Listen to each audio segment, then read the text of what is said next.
अस्सलाम वालेकुम viewers, property management services के प्लेटफॉर्म से खुश आमदीद। मेरा नाम फजील रहमान है। I am the CEO of property management services. Viewer, आज हम जिस टॉपिक पे बात कर रहे हैं वो टॉपिक है कि आपने एक घर ख़रीदना चाह रहे हैं और अब आप अपने रियल स्टेट एजेंट से उस घर को ख़रीदते वक्त कौन कौन से ऐसे क्वेश्चंस हैं या कौन कौन से ऐसे सवाल हैं जो आपको ज़रूर पूछने चाहिए ताकि आपको बाद के बाइंग प्रोसेस में या ख़रीदने के बाद किसी किस्म का कोई अभाम या किसी किस्म की कोई परेशानी ना हो। सबसे पहले आपने अपना वर्कआउट करना है। आप जिस एरिया में घर लेना चाह रहे हैं, दो चीज़ें आप क्लियरली डिफाइन करें। एक अपना बजट कि मेरा कितना बजट है और किस साइज़ का घर लेना, और दूसरा ये कि आप अपना एरिया डिफाइन करें। इसके लिए आपको शुरू में रियल स्टेट एजेंट के पास जाने से पहले आप अपना वर्कआउट उस एरिया का, बहुत से पोर्टल्स आपको मिल जाते हैं ऑनलाइन जहां से आप अपना वर्कआउट कर सकते हैं, या आपके कोई जानने वाले रियल स्टेट एजेंट हैं तो आप उनको अपना बजट और अपनी रिक्वायरमेंट्स बता दें। वो आपको उस एरिया में डिफाइन कर देंगे चीज़ें कि यहाँ पे क्या क्या चीज़ें अवेलेबल है। एक घर को आपने पसंद कर लिया, एरिया, घर को तो अभी नहीं आपने पसंद किया, मतलब ये है कि आपके पास एरिया कंफर्म हो गया कि मुझे इस एरिया में चाहिए, मेरा ये बजट है और ये वाला घर मैंने लेना है इस साइज में।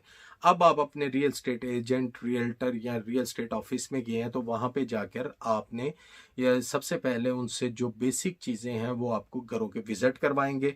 घरों को विजिट करने के बाद आपके जो सीधा सवाल हैं जो आपने पूछने हैं, नंबर एक, आपने ये देखना है कि ब्रांड न्यू अगर घर है तो आपने इसकी वारंटी पूछनी है कि इसकी क्या वारंटी है, इसके अंदर जो पार्ट्स लगे हुए हैं या जो इसके अंदर चीज़ें हैं, आप इसके जो भी टेस्ट वगैरह हैं, जो भी इसके नक्शे हैं, अप्रूवल्स, वो सारी चीज़ें आप चेक करें।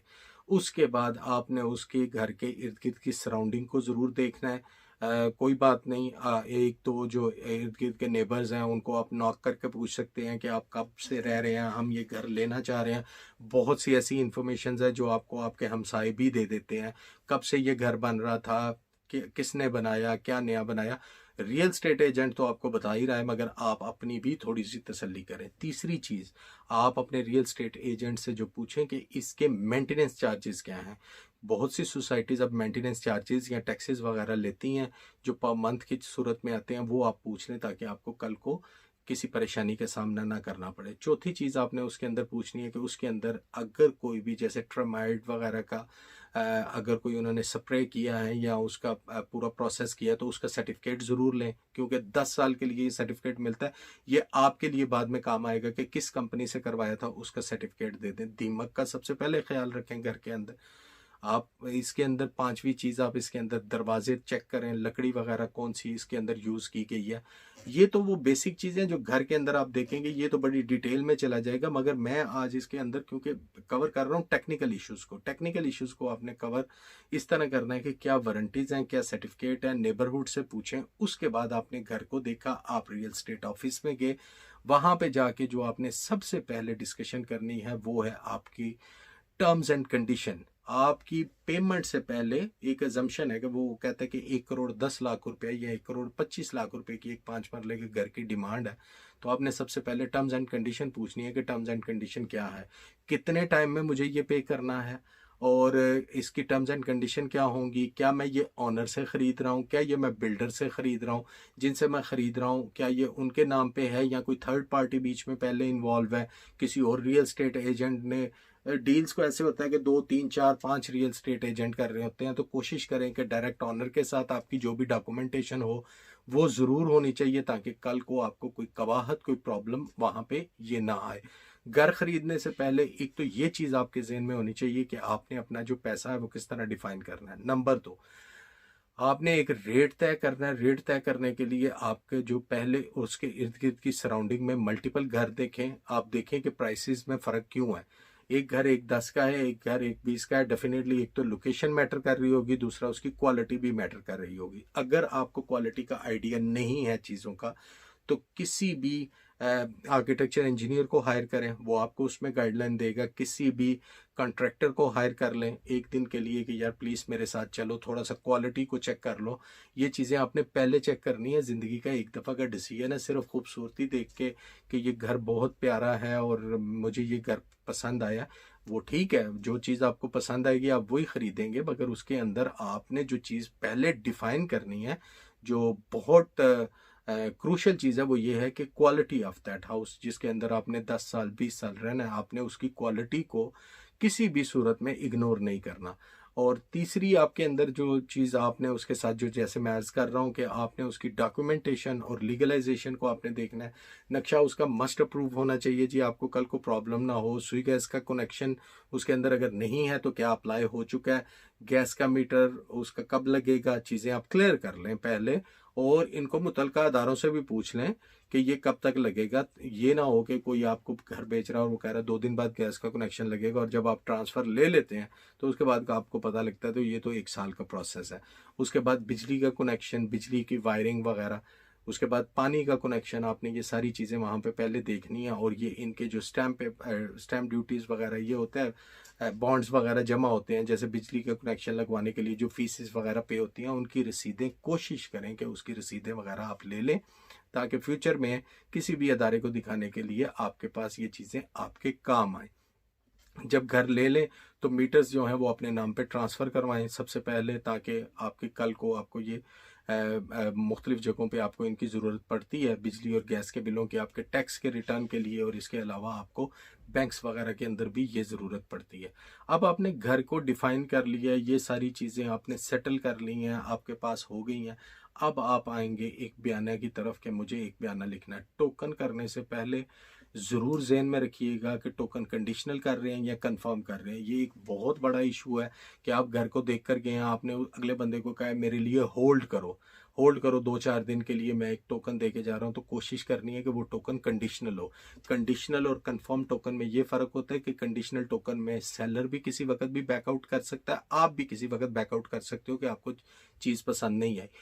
मगर आपने अगर उसको कंफर्म टोकन दे दिया तो इसका मतलब ये है कि अगर आपके टोकन पे कंफर्म की टिक लगी हुई है या लिखा हुआ है कि कंफर्म टोकन, तो इसका मतलब ये है कि अगर सेलर बैकआउट करेगा तो वो डबल अमाउंट देगा, और अगर आप बैकआउट करेंगे तो आपको आपकी दी हुई जो टोकन मनी है वो फॉरफिट हो जाएगी, यानी कि वो आपको वापस नहीं मिलेगी। ये कानून है यहाँ का, पाकिस्तान के अंदर ये मुरवजा कानून है। इसके बाद आपने उसके ऊपर स्टाम्प पेपर जब करना है, यानी कि जिसको बयाना कहते हैं या एग्रीमेंट कहते हैं, उस एग्रीमेंट को आपने कोशिश करना है कि वो बयाना पेपर आपका गवर्नमेंट से रजिस्टर्ड हो।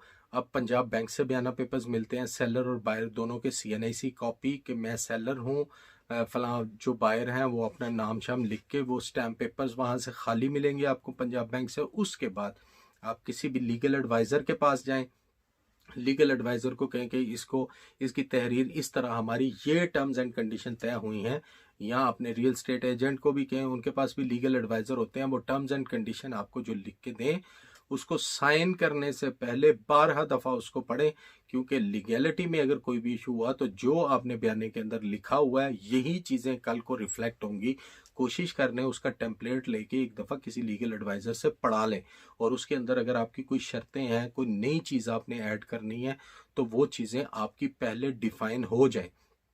ये नहीं है कि ठीक है जी आप 1 महीने का टाइम लिखते हैं, हम आपको 1.5 महीने का दे देंगे, ऐसा बिल्कुल मत करें, क्योंकि जो लिखा हुआ है लीगली वही माना जाएगा। 1 महीने के बाद सेलर आपको कहता है कि नहीं मुझे पैसे चाहिए, तो आप उसको कहेंगे मैंने 1.5 महीने का टाइम किया था, तो कानून इसको नहीं मानेगा, आप बाउंड हैं। आपका दिया गया टोकन या दिया गया बयाना फॉरफिट हो सकता है अगर आप विद इन टाइम ट्रांसफ़र नहीं लेते। तो कोशिश करें कि जो भी चीज़ें आपने डिफाइन कर ली हैं उन चीज़ों को इन रिटन कहीं पे ले आएं, ताकि कल को आपको घर में इस प्रोसेस में किसी भी प्रॉब्लम का सामना ना करना पड़े। अब आपने बयाना कर लिया, बयाना करने के बाद आपने जो एक टाइम है डिफाइन, उससे पहले अपने टैक्सेस वगैरह चेक कर लें, आप भी सेलर भी, और ये चीज़ें भी डिफाइन कर लें कि इससे पहले अगर कोई उस घर के ऊपर कोई ड्यूज थे, कोई सरचार्जेस वगैरह थे जो कि बिल्डर ने पे करने थे या ऑनर ने पे करने थे, वो पे करेगा या आप पे करेंगे, ये चीज़ें आपकी म्यूचुअल अंडरस्टैंडिंग में डिफाइन होके इन रिटर्न हो जाएंगी, तो आपके लिए बड़ा इजी होगा। आखिरी जो इसके अंदर आपकी चीज़ होगी कि ट्रांसफ़र डे, जिस दिन आप घर की ट्रांसफ़र लेने जा रहे हैं, कोशिश करें कि जो भी आपके घर के अंदर चाबियां जितनी भी हैं, बिल्डर को बोलेंगे मुझे उन चाबियों के सारे सेट, आपके घर के रिमोट्स, आपकी सारी चीज़ें जो भी एक्सेसिबल चीज़ें हैं जहाँ पे आपको प्रॉब्लम ना आए, वो आपने मुकम्मल ले लेनी है। ये कोशिश नहीं करनी कि जो चाबियां वहाँ पे लगी हुई हैं एक बंदा ट्रांसफ़र के वक़्त या ट्रांसफ़र से पहले आप एक दिन पहले जाएं, इंस्पेक्शन करें, घर को अच्छी तरह देखें कि मुझे इनकी कौन कौन सी चीज़ें, अगर कोई काम था तो मैंने बिल्डर को पहले किया, क्या उसने मुकम्मल कर दिया। एक दिन पहले इंस्पेक्शन करवा लें, अपनी चाबियां वगैरह सॉर्ट आउट करवा के उसको गुच्छा बना दें बिल्डर को या ऑनर को कि ये कल आपने ट्रांसफ़र के वक्त साथ लेकर आना है, ये चीज़ें आपने मुझे वहाँ पे हैंड ओवर करनी है। देखें, कोशिश करें कि अपने हाथ से पेमेंट रिलीज़ करने से पहले जो भी चीज़ें आप अपने आप को सिक्योर कर सकते हैं, यही आपकी विनिंग है। ट्रांसफ़र होने के बाद आप फ़ोन करेंगे बिल्डर को, आप फ़ोन करेंगे ऑनर को, वो चीज़ें डिफरेंट हो जाती हैं। तो बिफोर पेइंग और पेमेंट करते वक्त आपने ये ख्याल रखना है कि कोशिश करें ज़्यादा कैश ना कैरी करें, पे ऑर्डर्स के थ्रू, क्रॉस चेक के थ्रू पेमेंट करें। और क्रॉस चेक समटाइम ट्रांसफ़र के वक्त वो नहीं मानते, अगर सेम बैंक हो तो वो तो उसी वक्त ट्रांसफ़र हो जाते हैं, मगर कोशिश करें कि पे ऑर्डर्स की सूरत में आप अपनी अमाउंट दें।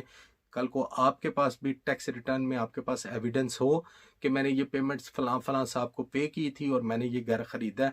डॉक्यूमेंटेशन जितनी आपकी स्ट्रांग होगी, आपका जो रियल स्टेट एजेंट है घर वो आपको दिखाता है, घर आप खुद भी जाके देख सकते हैं, कोई भी ऐसा मसला नहीं है। आप बैरियर टाउन में आ जाए, मेरा ख्याल है रोडों पे आप देखेंगे तो हर जगह पे आपको फॉर सेल हाउस लगे हुए हैं। आप उतरे वहाँ पे आप खुद भी डिस्कस कर सकते हैं, बहुत से लोग करते हैं। मगर बात यह है कि जो रियल स्टेट एजेंट है वो आपको क्या हेल्प आउट कर रहा है, वो आपको लीगल मैटर्स में हेल्प आउट कर रहा है, वो आपको ट्रांसफर में हेल्प आउट कर रहा है, वो दोनों साइडों को एक जैसा देख रहा है। जहां पे आप गलती कर रहे हैं वो सेलर को वहां पे कवर करेगा, जहां पे सेलर गलती कर रहा है वो आप बीइंग अ बायर है वो आपको कवर करेगा। तो रियल्टर या रियल स्टेट एजेंट एक ब्रिज बनाता है इन बिटवीन, जिसमें उसने दोनों साइड्स को कवर करना है। वो वाली साइड भी क्लियर करेगा, आप वाली साइड भी क्लियर करेगा, और ट्रांसफर के एक स्मूथ प्रोसेस में लीगल बाइंडिंग के साथ वो सारी चीज़ें जो आपके लिए ज़रूरी है, वो सारी चीज़ें जो सेलर के लिए ज़रूरी हैं, टैक्सेशन की हों, ट्रांसफ़र के वक़्त हों, चीज़ों को एंटर करना है, एग्ज़िट करना है, डॉक्यूमेंटेशन किस तरह की होनी चाहिए, ट्रांसफ़र लेटर आपको किस तरह आएगा, यही उसका काम है। रियल स्टेट एजेंट का ये काम होता है कि वो आपके इस बाइंग प्रोसेस को स्मूथ करता है, जिसकी वो 1% या 2% कमीशन लेता है। कमीशन के ऊपर डिस्कस होता है, ज़्यादा पाकिस्तान में 1% चलता है, 1% सेलर से, 1% बायर से, और इसके दरमियान रियल्टर दोनों साइडों से लेता है। कई जगह ऐसी हैं जहां पे ये 2% होता है। कमीशन भी आपने रियल स्टेट एजेंट से पहले तय करनी है। ये तय नहीं करना कि जी जो खुशी होगी आप दे दीजिएगा, बाद में ट्रांसफ़र के वक्त ये प्रॉब्लम आती है कि वो कहता है कि जी ट्रांसफ़र हो गई है, नहीं इतने तो हम लेते नहीं, हम इतने लेंगे। तो ये चीज़ें अगर आपने पहले तय कर दी, इन रिटर्न आपने इन पॉइंट्स को लिख लिया, तो मेरा ख्याल है कि ट्रांसफ़र के वक्त या ट्रांसफ़र के बाद आपको बहुत सी कबाहतों से आपकी जान छूट जाएगी। जो भी आप डॉक्यूमेंटेशन में लिखेंगे माना कल को वो जाएगा। कोई भी कमिटमेंट्स जो वर्बल मैंने आपके साथ की, सर मैं ये भी करवा दूंगा, ये भी हो जाएगा, इस तरह भी कर दूंगा, ये चीज़ें बाद में नहीं होती। तो घर खरीदते वक्त आपने ये चीज़ ज़हन में रखनी है कि पूरी ज़िंदगी का सरमाया आप लगा रहे हैं।